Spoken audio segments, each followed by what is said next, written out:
Translation: many demons who were continuously inimical toward you finally achieved the perfection of great mystic yogis. Your lordship can perform one work to serve many purposes, and consequently, although you have punished me in many ways, I do not feel ashamed of having been arrested by the ropes of Varuna, nor do I feel aggrieved. Purport: Bali Maharaj appreciated the Lord's mercy not only upon him, but upon many other demons. Because this mercy is liberally distributed, the Supreme Lord is called All Merciful. Bali Maharaja was indeed a fully surrendered devotee, but even some demons who were not at all devotees, but merely enemies of the Lord, attained the same exalted position achieved by many mystic yogis. Thus, Bali Maharaj can understand that the Lord has some hidden purpose in punishing him. Consequently, he was neither unhappy nor ashamed because of the awkward position in which he had been put by the Supreme Personality of Godhead. Srila Prabhupada Ki Jai. So in this section of this chapter, Bali Maharaj is giving testimony or giving witness to the mercy of the Supreme Personality of Godhead. Objectively speaking, for those of us who don't share Bali Maharaj's subjective position of great devotion, it may appear that the Supreme Lord had treated him unfairly and even harshly. And for sadhakas who are trying to make progress in their relationship with the Supreme Lord, this may indeed be a subjective experience of ours where we feel that we are being treated unfairly or harshly by the Supreme Lord himself. Often when we are confronted with reversals in life, we are trained as sadhakas to think of it as the mercy of the Lord. But some events we have a hard time understanding how this could be the mercy of the Lord. So that is maybe an objective perspective of what's going on. The Lord has treated Bali Maharaj harshly or unfairly, but Bali Maharaj, in his own words, is giving witness to the mercy of the personality of Godhead. And it's a testimony, so we get to hear those words. And as one of the primordial archetypes of Bhakti, he's one of the Mahajanas. There are 12 of them. And he's one of the great souls. I like to use this word these days, primordial archetypes of devotion. His testimony serves as a template that sadhakas can hang on to in order to process their own difficulties with understanding how a situation can be the mercy of the Godhead. So here in this particular verse and also the previous verse, Bali Maharaj is telling that the Supreme Lord is merciful even to demons, or that his real mercy, the demons are actually receiving his real mercy, whereas the devatas are actually not getting the real mercy of the Lord, which is a very interesting idea, because generally it is understood that the Supreme Lord Vishnu sides with the devatas against the demons. But Bali Maharaj says, actually, I think it is the demons who receive the real mercy of the Lord and not the devatas. And his reasoning behind this is that the demons are frustrated in their attempts at material enjoyment. And that indeed is actually the real mercy of the Lord. Whereas the devatas, they provide, the Lord provides them with all sorts of material opulences. And those material opulences tend to trap them in material consciousness. So they're not in fact receiving the real mercy of the Lord. So this is his general thread of argument. We're reminded of just as a sidebar, maybe just a short anecdote. When I was a very new bhakta, my first year in the ashram, I remember the devotee who trained me up, he was very eccentric, and he would himself do and make me do also, sing Jaya Jagannath in the hallways of the train station as we were, boarding the train and leaving the train and going to the next destination. He would make us sing Jaya Jagannath, Jaya Jagannath through the hallways. And he would carry on his book distribution cart. We were airport distributors. He would have pictures of Jagannath all over the cart or travel bag. And he would point out that he would tell the people while we were singing that this is Jagannath, this is the Supreme Lord, offer your obeisances and all this. It was a little bit of a traumatic experience as a new bhakta still integrating into the Hare Krishna world. But in any case, I remember at one point, as we were waiting for the train to come and singing in this way, one Christian preacher who was on the train station, kind of not to be stereotypical, but he looked like definitely one of the sort of Christian preachers you would expect to see in a predominantly Black neighborhood. It had like a jerry curl and a really cheap suit on, and he was a little abrasive, but he began to chastise us for worshiping a false god. And the devotee who trained me up, his name was Nandana. He simply ignored him, but I was like intrigued because I was a new bhakta, maybe had the spirit of we're going to save everyone. So he began going on and on and on that, what is your God done for you? Jesus gave me a house. Jesus gave me a nice car. Jesus gave me a beautiful wife. Jesus gave me a good bank balance. He started going through like a whole list of all the things Jesus has done for him. And he said, what has your God done for you? To which I responded, having encountered this particular message from the Bhagavatam, that God took all those things away from us. And he was a little astonished to hear such a conception at the time. Or maybe he was just astonished at my impotency. I don't know. In any case, I'm reminded of that as I recall this message of the Srimad Bhagavatam. So you see this comes up in many places in the Bhagavatam, this concept that the Lord frustrates the material attempts of his devotees as a form of mercy. And one of the prominent spots is this particular verse, Yasyaham anugrinami harishe tadhanam shanai tato adhanam tyajantyasya swajana dhukadukitam. So in this section of the verse, section of the Bhagavatam, Yudhishthira Maharaj is inquiring from Krishna how it is that his bhaktas, Krishna's bhaktas, even though he is the husband of the goddess of fortune, are often found to be poverty-stricken. Whereas those who are devoted to Lord Shiva, even though he lives underneath a tree, he's a big vairagi, but all his devotees, they seem to enjoy many material opulences. Krishna gives a pretty elaborate answer, but in the course of that reply, he speaks this particular verse. And he says here, Yasyaham anugrinami harishe tadanam shanai, that for those who receive my mercy, then as Hari, I gradually take away their wealth. Harishe tadanam shanai. The word Hari means one who takes away. Tadanam means that wealth. Shanai means gradually. And I like to interject here with a little joke. He does it gradually because if he does it suddenly, we might become atheists if we're beginning sadhakas. But gradually he removes all the various attachments if one is receiving the special mercy of the Lord.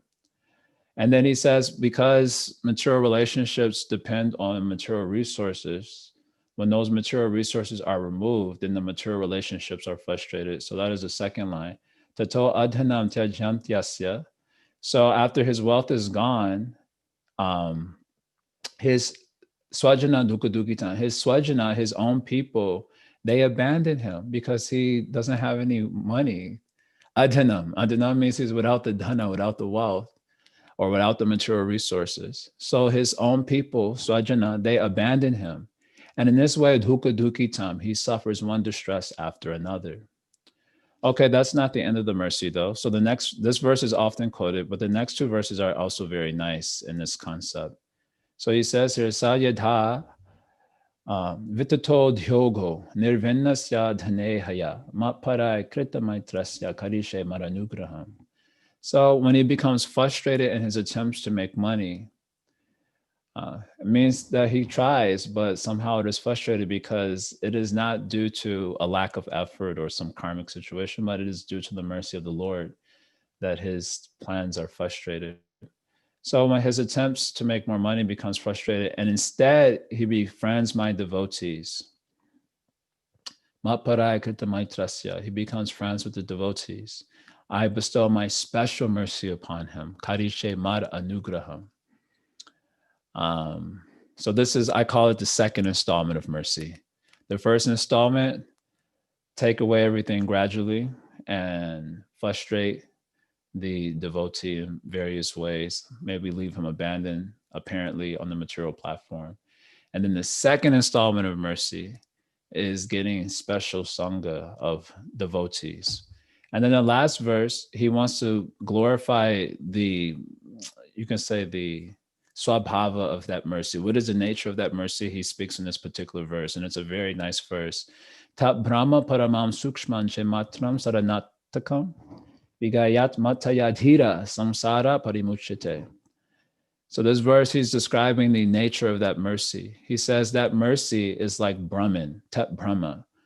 So Brahman is very expansive and it's inconceivable or imperceptible. So his mercy is like Brahman, and that it's very great and it's imperceptible. One does not see it or notice it or understand it as mercy. Paramam Sukshman, it is supremely great and subtle.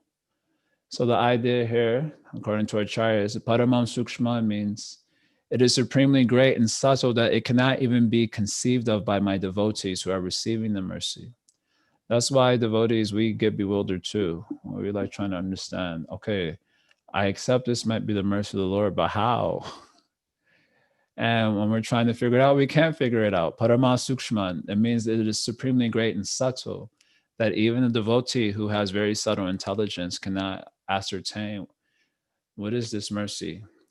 Just like if you go to Bhishma Dev's section, Bhishma Dev makes the point that even great philosopher, no one can understand the intention of the Lord. Even though great yogis and munis and philosophers inquire about it, they remain, it remains, what's the word, inscrutable, unable to be understood, even by the great devotees, how this is the case. And this is Bhishma Dev speaking to Yudhishthira Maharaj.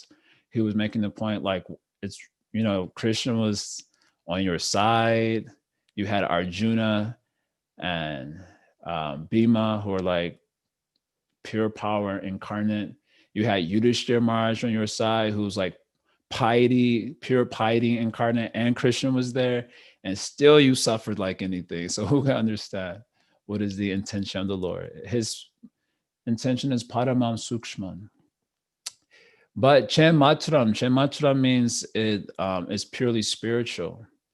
To which our Acharya said, when one is receiving that mercy, they actually experience a type of happiness or bliss, which is also quite interesting. So here, even Bali is giving testimony to his own experience, and he's experiencing it as a type of happiness, even though it seems to be a mistreatment.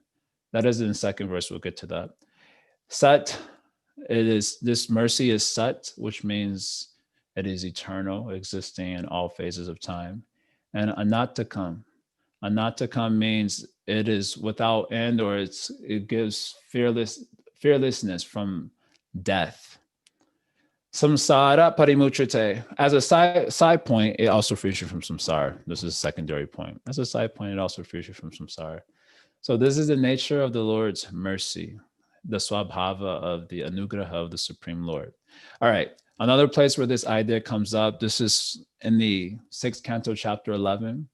This is Vitrasura, who's also incidentally a demon who's greatly devoted to the Lord, like Bali Maharaj. And he's fighting with Indra, and he's telling Indra to use his thunderbolt weapon in order to defeat him. Otherwise, he was handing it to the Devatas with his great force. So in the course, at least the way Sri Vishwanath writes his commentary as a conversation between Indra and Vitrasura, he's thinking, he says that Indra is thinking that, oh, you want me to use my thunderbolt weapon as a tactic so that you can somehow counteract it and take it away from me. And that way you can win Swargaloka over. So because Indra is preoccupied with enjoying the heavenly kingdom, and Atmavan Manyate Jagat, as you are, you see others, that thing is there. So because he's preoccupied with winning Swarga, he thinks Vitrasura is also preoccupied with winning the Swargaloka. So you want to use my thunderbolt weapon so you can counteract it and then you can take over the Swarga. He is thinking like this, he's thinking like this about Vitrasura because he himself is thinking like this. So Vitrasura wants to respond, no, I'm not thinking like this because I know another secret. And what is that secret? He mentions this verse here. It's a very nice verse. Pungsa kila kanta dhyam swakanam. So for those who are Swakanam means Krishna's own people. They're his devotees. Ekantadiyam, they have that fixed intelligence on him. So for these persons, yasampado divi bhumora sayam narati yadvesha udvega adhir madakalev yasanam samprayasya. So for these people, the Supreme Lord does not give the happiness of the upper, lower, and middle planetary systems. He doesn't give the opulences. Why not? Because it creates too much issue.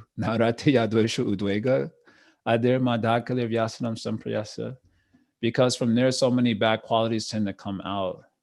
Envy, anxiety, mental agitation, pride, quarrel, and so on. I'll read the translation here. It's very nice. Persons who fully surrender at the lotus feet of the Lord, ekantadiyam, and always think of his lotus feet, are accepted and recognized by the Lord as his own personal assistants or servants, swakana.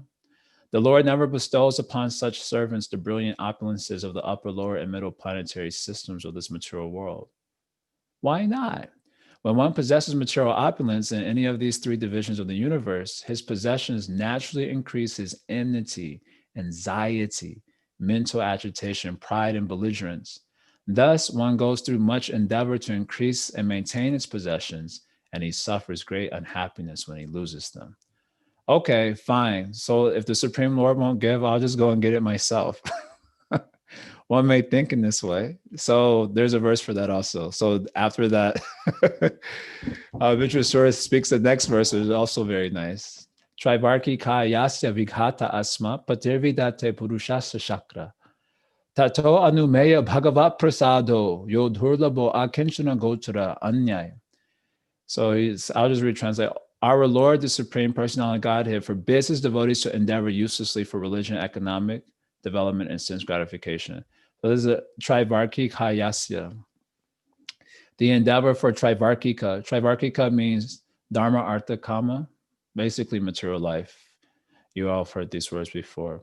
So Asmat Pati, our Lord, he does not allow or desire for the devotee to perform these things. So he will frustrate their personal attempts for it. It doesn't say it here, it says it in another translation. So he will frustrate their attempts to achieve these things. Vighatam. The word vighatam means he will destroy their endeavor for Trivarkika. What?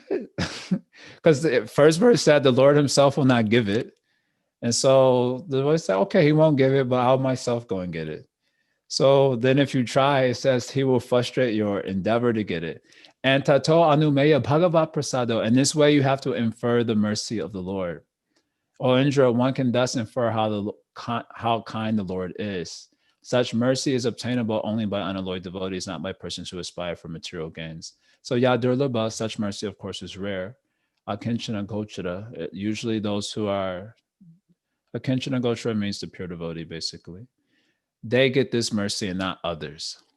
So you see this idea coming in the Bhagavatam quite a bit. And it's interesting that it's Bali Maharaj is giving testimony to such an idea. And here in these verses, Vitrasura, who's also a demon, but he's devoted, he's also given testimony to the same idea. This is the line of reasoning here. So coming to the actual verse, this is the line of argument that we're hearing. And then coming to the verse, okay, you guys are demons, but you're actually devotees. So I don't know about this. So here he wants to say the Lord is actually merciful even to those who are actually demons, inside and out. So their position is not fully demon. Okay, outside demon, but inside devotee. But what about the people who are demonic inside and out? Well, he says the Lord is merciful to such persons too who think of him. So this verse is coming. This is a verse from today's discussion. Yasman vairanu bhadena vyudhuna vibhuddha itara. Vibhuddha itara means the demons. They are fixed and continuous animosity toward the Supreme Lord. So they're not ordinary demons. This demon is special demon. Special demon means one who is continuously fixed in meditation on Lord because of the animosity.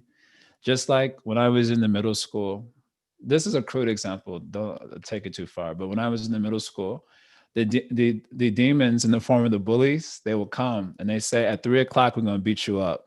So the whole day I was thinking of them. They would tell in the morning hour. Then the whole day I was meditating on that 3 o'clock time and the bully because of the fear or the animosity, envy. So similarly, these demons are special demons because somehow or other they always think of the Supreme Lord. Vaira anubhandena. They think of him in enmity or animosity is there in their heart. This is called pratikula, an unfavorable bhakti. Bhakti should be anukula, right? Um, Anukulyasha sankalpa. I'm thinking of another verse. Anyabilashita shunyam gyanan karmadya navritam. Anukuyena Krishna Anushilanam, Bhakti Uttama, right? So this Krishna Anushilanam, that means bhakti, should be Anukula. But sometimes there's Krishna Anushilanam that is Pratikula, right? Krishna Anushilanam means the endeavor for Krishna with one's body, mind, words, and sentiments. That is the meaning of the word Krishna Anushilanam. And Rupa Goswami says it should be Anukul. Why you have to qualify it? If you're endeavoring for Krishna, isn't it always Anukul? No. Sometimes there can be Pratukula Anushilana. And the examples given in Bhakti Rasamrita Sindhu are Chanura and Mushtika, the wrestlers in the arena when Krishna went to Mathura. So they have full Pratikula Krishna Anushilana. But it gave Krishna pleasure because he likes to fight. He has Vira Rasa, so he likes to fight. And they were fighting with him with full animosity, and that was giving him happiness. But they're not called as devotees because they have Pratikula Krishna Anushilana. But it was there. So these are special demons. I remember once being on a walk with my spiritual master. This was in Chicago. I think he was taking us around his various sites that he grew up in Chicago. Some guests were there, and we were with him. And at one point, anyway, in the course of the walking with him, at one point, someone gave example of Kamsa. Like Maharaj, you can think of Krishna in an unfavorable way, like Kamsa. And Maharaj kind of corrected us. He said, "You think that's easy to hate someone continuously?" Even the material world is very difficult to hate someone continuously. Even now, people, they hate the Trump continuously, but that's only because the media has to keep reminding them. Otherwise, it's hard to hate someone continuously. Your mind thinks of other things. So these are special demons that can continuously have the animosity toward Krishna, like Hiranyakashipu. His anger towards Vishnu never abated. So these are special demons. They have the animosities through and through. But even these demons, so the point here is that they're demonic inside and out. Bali Maharaj, Vitrusura, outside demon, but inside Anukula, Krishna Anushilana. But these guys are outside Pratikul and inside also Pratikul. But even for these guys, Bahavo Lebhire Siddham, many of them, they also achieve perfection. What perfection? Yam Uhaikanta Yogina, the perfection that is achieved by the Ekanta yogis, the mystic yogis. So we're reminded of this nice verse from 7th Canto, chapter 1. Actually, it's a very nice section. Maybe I just look at all the verses. We're not going to all of them deeply here, but here Vishnu is making the point. This is a conversation between Narada and Yudhishthira, first chapter. And he wants to understand how the Lord is partial to the devatas, when that goes against his quality of being impartial. So then Narada Muni is basically making an explanation that the Lord is giving mercy to everyone. And in the course of that message, this particular verse is appearing. And you see the word Vaira Anubhadena is also appearing in this particular shloka as well. So it says here, therefore, by enmity or by devotional service, by fear, by affection, or by lusty desires, by all of these or any one of them, if a conditioned soul somehow or other concentrates his mind upon the Lord, the result is the same. For the Lord, because of his blissful position, is never affected by enmity or friendship. So whether you think of the Lord continuously in a pratikula way, or you think of him continuously in an anukula way, the result is the same result. Insofar as that everyone achieves the Godhead. Of course, you achieve different features. The demons achieve Brahman feature, but Brahman is also Krishna. So that is the meaning of the result is actually the same. I'll read a few more verses in this passage. We'll not go through the Sanskrit because I'm running out of time, but this passage is so nice. Narada Muni in a humble way speaks the next verse. By devotional service, one cannot achieve such intense absorption and thought of the Supreme Lord as one can through enmity toward him. That is my opinion.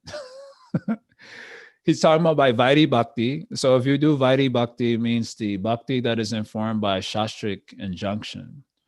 So it is a little, not, it has a sense of being a little forced. So he's saying that sort of forced devotion is not as nice as this natural and spontaneous pratikul Krishna Anushilanam, because it creates, the idea here is the intensity of absorption it creates, right? In the material world, raga is as, dvesha is as dangerous as the raga, right? We normally talk about the attachment part, which we know to be a danger. But hate is also very dangerous. Just like nowadays in the political domain, people are very much get hateful of each other very quick. And it sits in their heart and it creates a meditation. That's why my Guru Maharaj is fond of quoting this statement from Booker T. Washington, that I will not allow anyone to degrade my soul by causing me to hate him. Because hate creates a very powerful absorption. And of course, if you hate something in the material world, that absorption will bring you back to the material world. Yam yam vapi sparam bhavam, tanjante kalevanam, sadata bhava bhavita, sadata bhava bhavita. So whatever bhava, tat bhava, whatever bhava, bhavita, you're sada bhavita, you're always absorbed in, then that state you'll attain without fail. So Narada Muni gives an example of this, in fact. Next verse. This is a nice example. A grass worm confined in a hole of a wall by a bee always thinks of the bee in fear and enmity, and later becomes a bee simply because of such remembrance. Similarly, if the conditioned souls somehow or other think of Krishna, who is Satchidananda Vigraha, they will become free from their sins, rather thinking of him as their worshipable Lord or as an enemy. Because of constantly thinking of him, they will regain their spiritual bodies. That's really cool. And a couple more verses here, just in this passage. It's a very nice passage. Many persons have attained liberation simply by thinking of Krishna with great attention and giving up sinful activities. This great attention may be due to lusty desires, inimical feelings, fear, affection, or Vaidhi Bhakti. I shall now explain how one receives Krishna's mercy simply by concentrating one's mind upon him. And then he gives examples of all these types here. My dear King Yudhishthira, the gopis by their lusty desires, Kamsa by his fear, Shishupal and other kings by envy, the Yadus by their familial relationship with Krishna, you Pandavas by your great affection for Krishna, and we, the general devotees, by our devotional service, Vaidhi Bhakti, have attained the mercy of Krishna. So Krishna is so kind that whether you are demon outside but devotee inside, or you're a demon through and through, if you can somehow think of him, then you get his mercy. It's an amazing thing. Therefore, Prabhupada, in a very astonishing way, when once shown 2 articles giving some purport about the Hare Krishna movement. So there was one favorable article and one unfavorable article. But the unfavorable article mentioned Krishna's name more. So Prabhupada said that is the better article. Because his name is coming more. They're so besides himself with animosity that they kept saying Krishna, Krishna, Krishna. So that is a better article because Krishna's name has come. Anyway, I sometimes feel Prabhupada, he would say things like this to help us think in a different way about things, a way that is unique and Bhagavat philosophy informed. Anyway, very interesting thing he would say. So coming back to the verses here, he says, Bali Maharaj is saying these demons through and through, they still achieve siddhi, the same position of the Ekanta yogis, the mystic yogis. So therefore, in this last statement, Tenaha negrihitosmi, bhavata bhuri karmana, bhadascha varunai pashar, nati avride nachavyate.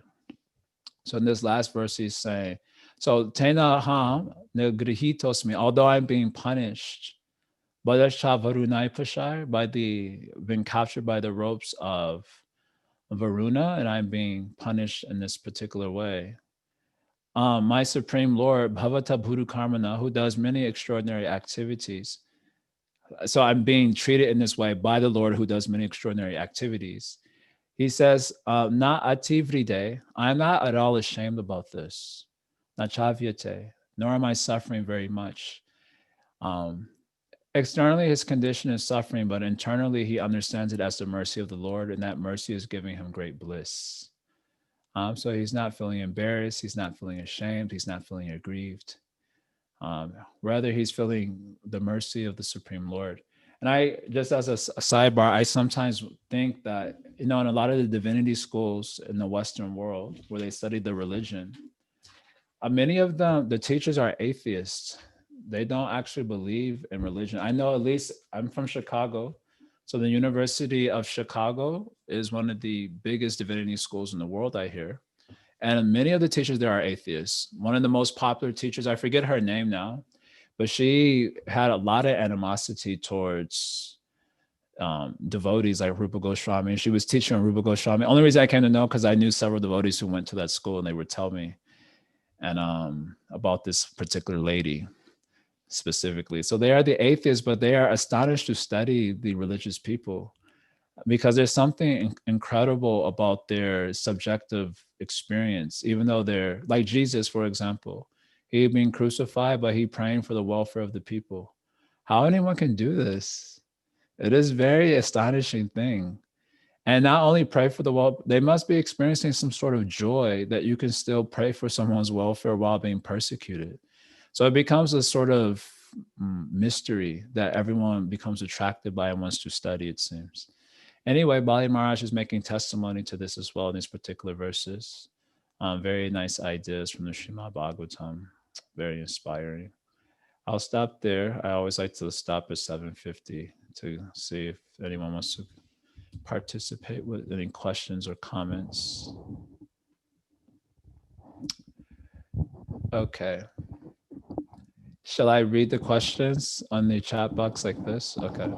So there's a question here. Oh yeah, Winnie Doniger. Yes.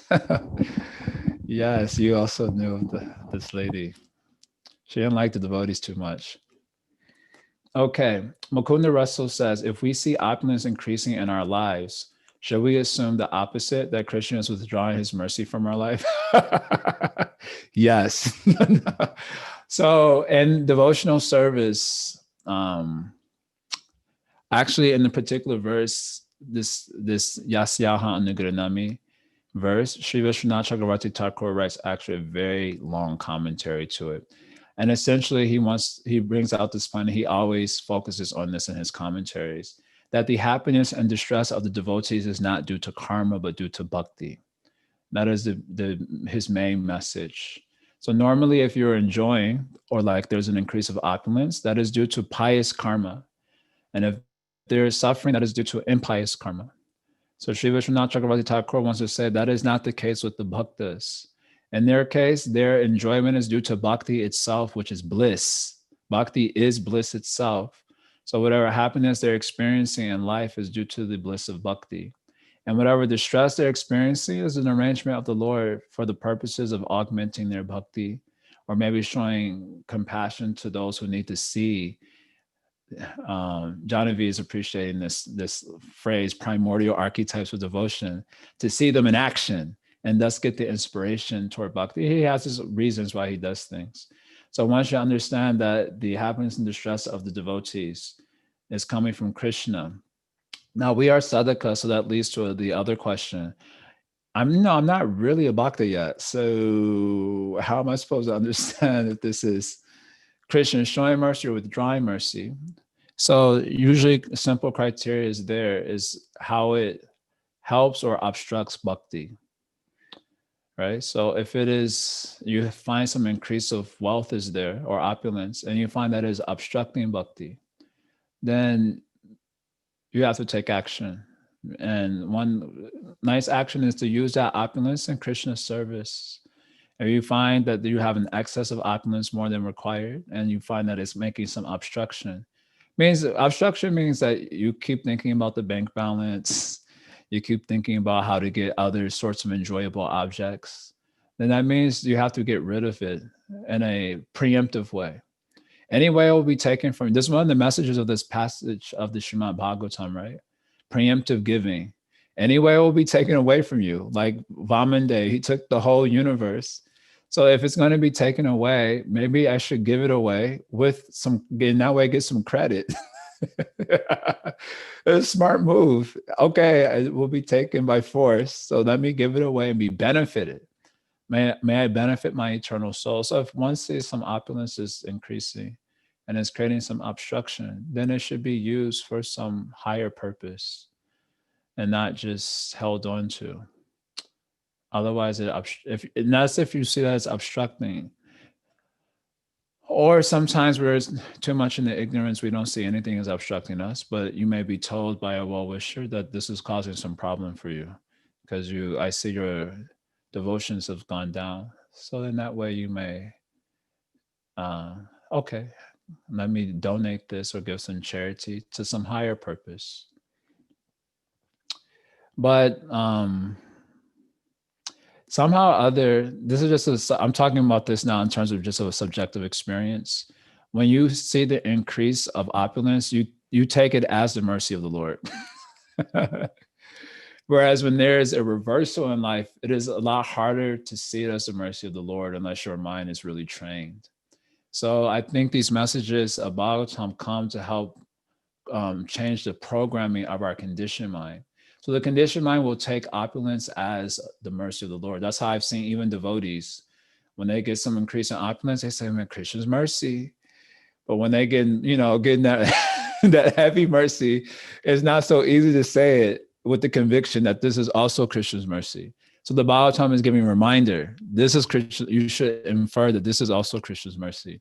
So that's an answer from a more subjective experience, just from my own personal experience and vicarious, like looking at the devotees.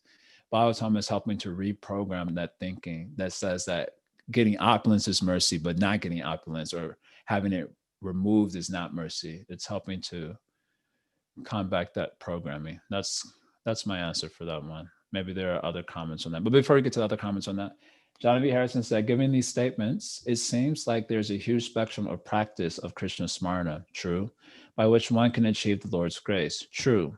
I'm curious about your comments on whether within our society of devotees, we can become overly prescriptive about how a person should be remembering Krishna. Yeah, definitely.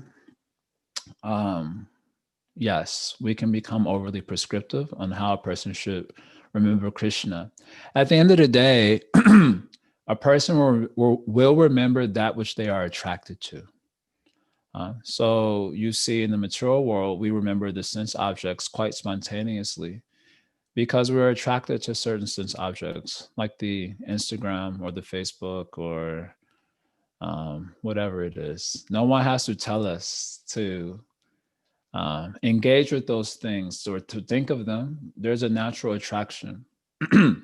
So in the beginning, the prescriptive practice of devotional service is to create a boundary for us so that we don't just always think of the sense objects, because we are sadhaka, we're conditioned souls. So we have a spontaneous attraction to the sense objects. So the prescriptive part is just to give some boundary so we can improve the momentum and our thinking of Krishna. Therefore, the verse and the Bhakti Rasamrita Sindhu, where it says that the essence of practice is to always remember Krishna and to never forget him, right? That is the essence of practice. That is what it means to practice Krishna consciousness. So in commenting on that verse, Sri Vishwanath Chakravarti Thakur says, always remember means daily remember.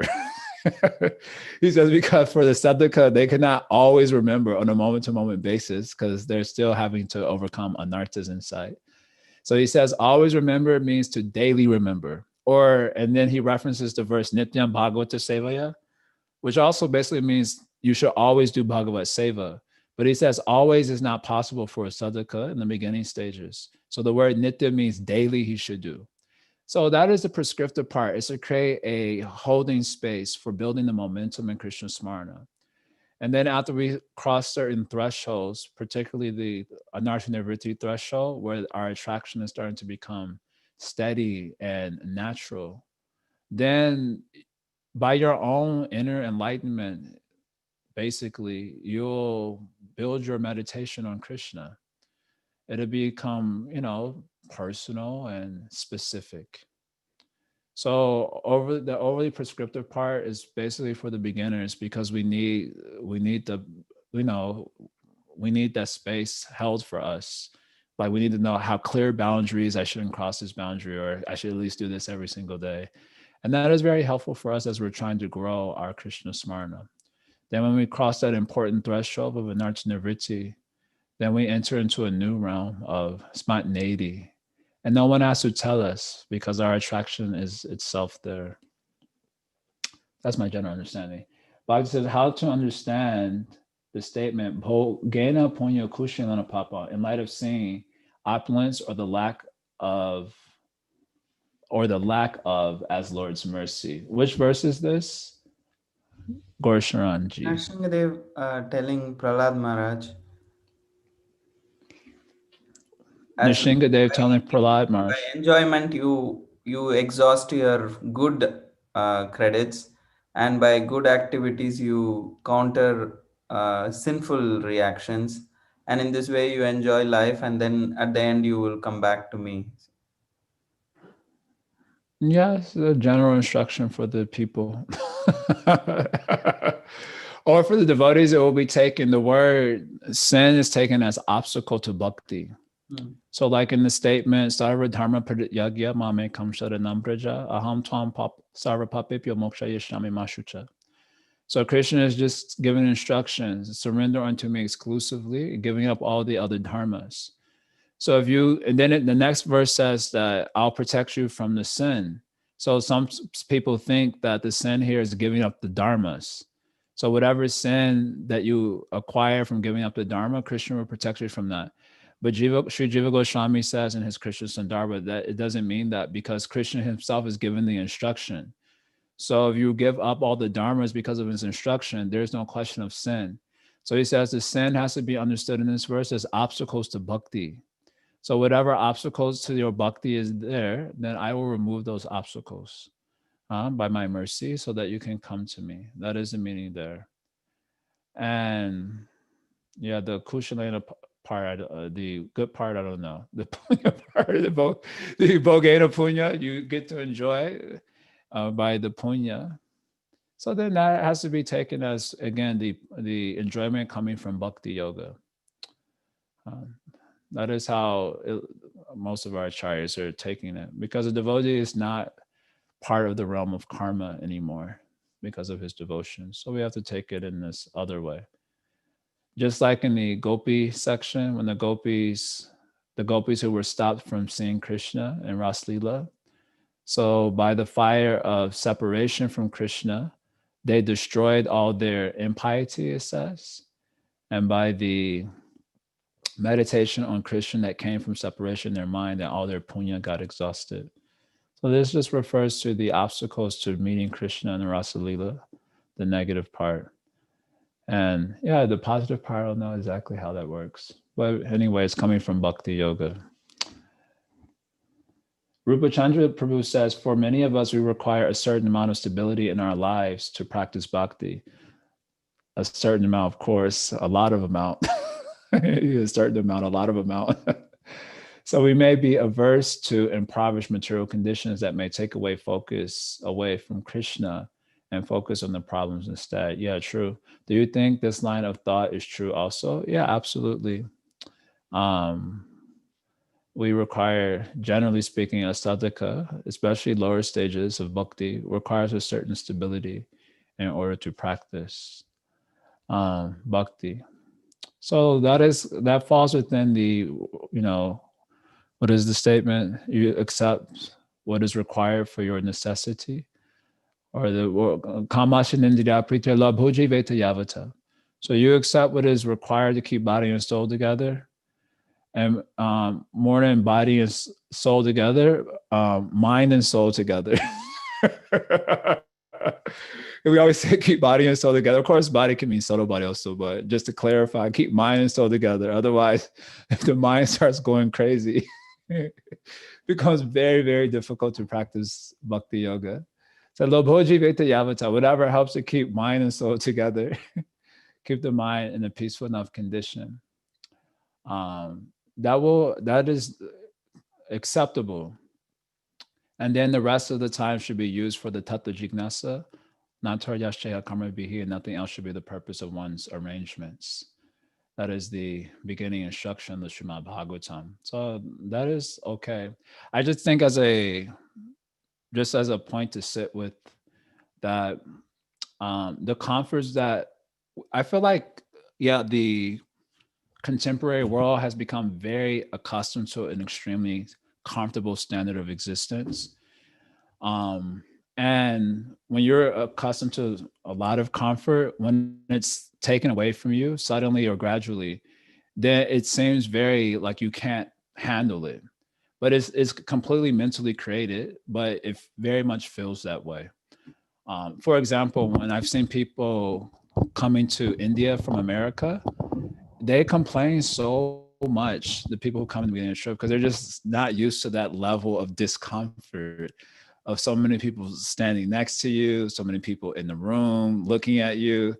I mean, it's just, they're not accustomed to that standard of discomfort. So it seems like a huge deal in their mind, and it becomes very hard to reconcile themselves to they're like, why did I come to this trip? Of course, usually they stick on, and by the end of it, our devotees are sure to protect them and, give counsel and all, and all of that. So they come out of it with a positive experience. But it's like an artificial creation in the mind. So anyway, I guess I want to suggest that sometimes what we think we need is a little bit maybe in excess. And okay, even if we pursue that, no problem. But I guess it might be prudent for us to prepare our psyches for less, because the world is changing in a very dramatic way, and who knows what's coming. And it might be important for us to just prepare our psyches for following that instruction in the Bhagavatam, like the bare minimum. Actually, that's also an anga of bhakti, by the way. There's 20 doorway angas of bhakti, and one of the doorway angas of bhakti is that you accept only what is required for living.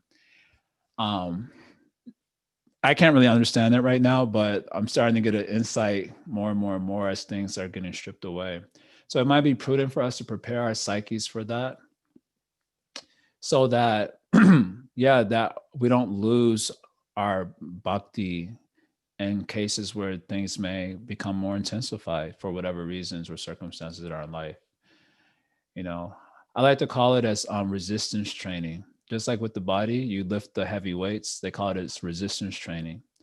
So sometimes putting the mind in a little bit more discomfort than we're used to as a form of resistance training, so that we can practice remembering Krishna in such times. I'm recalling a statement from Prabhupada's introduction of Bhagavad Gita. He says, if we're not accustomed to thinking of Krishna when we're struggling for existence, then we'll not think of him at the time of death.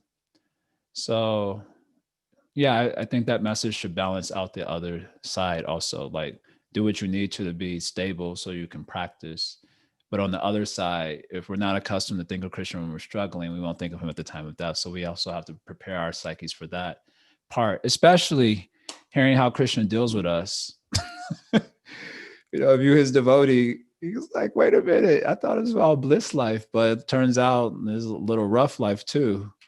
So we might want to prepare ourselves just to be prudent. Okay, that's all I see here in the chat box. I don't know if there's any final comment. Thank you all so much for tolerating me for the this amount of time. Very kind of you. One last question, if I can ask you. Please. When you said like devotees are like not within the realm of karma, so is there like a threshold, like okay, at this stage of bhakti a devotee is considered or something like that?